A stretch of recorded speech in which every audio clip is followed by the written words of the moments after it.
Hello, welcome back to Chat About It, Don't Shout About It with me, Rachel, the Queen of the Woke, as crowned by one of my haters. Don't forget to like, share, and subscribe to my channel. Thank you to everyone who has subscribed already. Today is TV Movie Monday, and I have some TV news that is actually to do with Doctor Who. Now, I would have actually liked to have released it yesterday, but I had a really important video to go out on Doctor Who yesterday, Spearhead from Space. Please do go and watch that video. It is a review of one of the most terrifying episodes for me, and it was the first one that I've done for Classic on this channel, and I had nightmares doing it.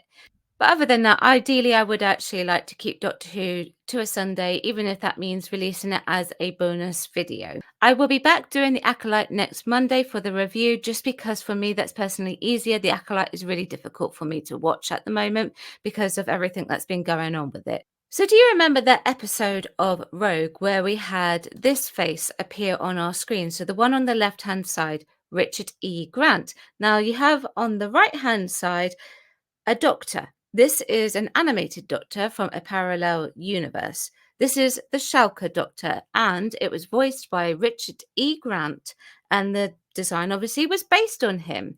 Now, he came in for this episode of Rogue, especially to do this bit that floats around the doctor's face.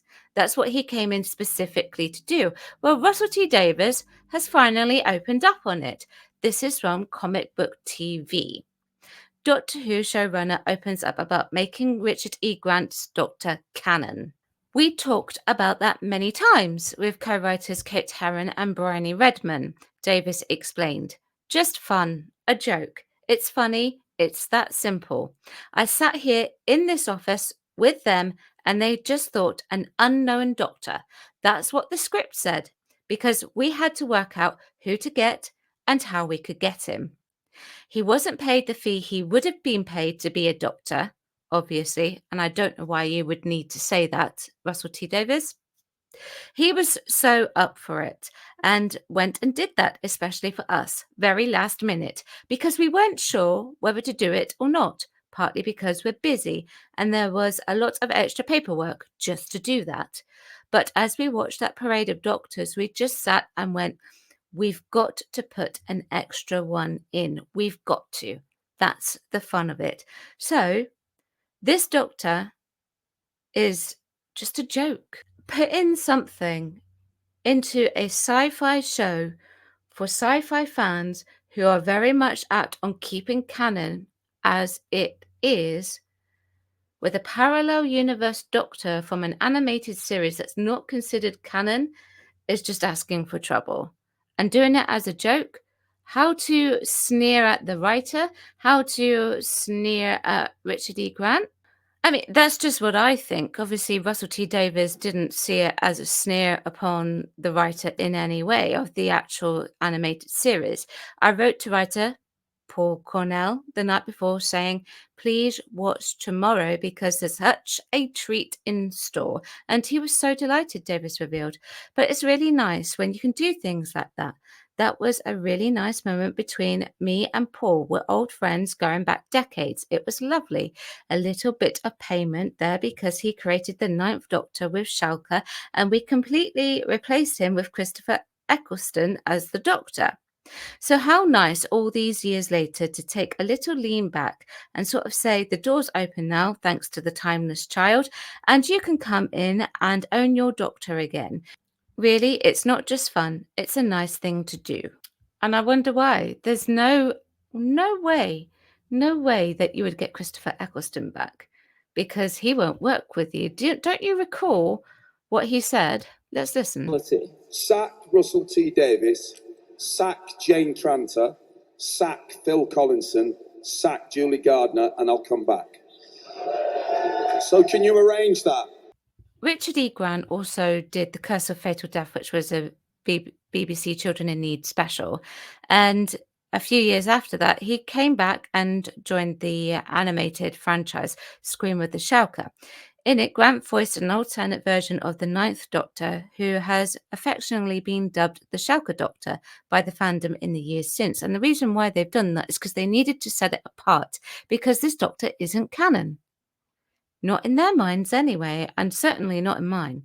As with Grant's Doctor, in The Curse of Fatal Death, the Shalka Doctor has not been fully believed to be canon to the main franchise, with fans safely assuming that the events of Scream of the Shalka only existed in some sort of parallel universe.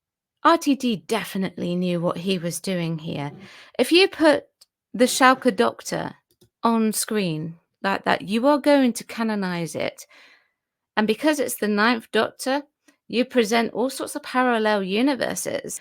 And it's also an easier way for you to get rid of Christopher Eccleston, because we know that you two didn't exactly get on. And I mean, remember what he said? Sack Russell T Davies, sack Jane Tranter, sack Phil Collinson, sack Julie Gardner, and I'll come back. Just fun, a joke. It's funny. It's that simple. But who's laughing? You, because you have the powers that be? Richard E. Grant was doing okay. Richard E. Grant went in, did it. Yeah, obviously had a good time doing it. But randomly putting it in there as a joke, first of all, that's going to confuse anyone who is not familiar with the Shalka Doctor. And secondly, you're going to have to explain it now because you've put it in there. So how are you going to go about doing that? To me, this is not a joke. To me, this is just saying, screw you, fandom. I'm doing it, and I'm doing it because I want to do it. I don't care what you think. Now, I have to say that this is no snub for me personally to Richard E. Grant. I actually think Richard E. Grant is a fantastic actor. And years ago, I would have loved to have seen him come in as the Doctor, and he has graced our screens in past episodes of Doctor Who. So he is there lurking around in Doctor Who. Would I actually want him to come back as the Shalka Doctor? Absolutely not. The Shalka Doctor story is a story within its own right, but it's not for TV. It's not for the main series. At least in my eyes, it's never been that way, and a lot of fandom would actually see it that way too. And you're just going to create a complicated mess by bringing something in and calling it a joke and expect that fans will actually accept that. But of course, that is just my opinion. What do you think?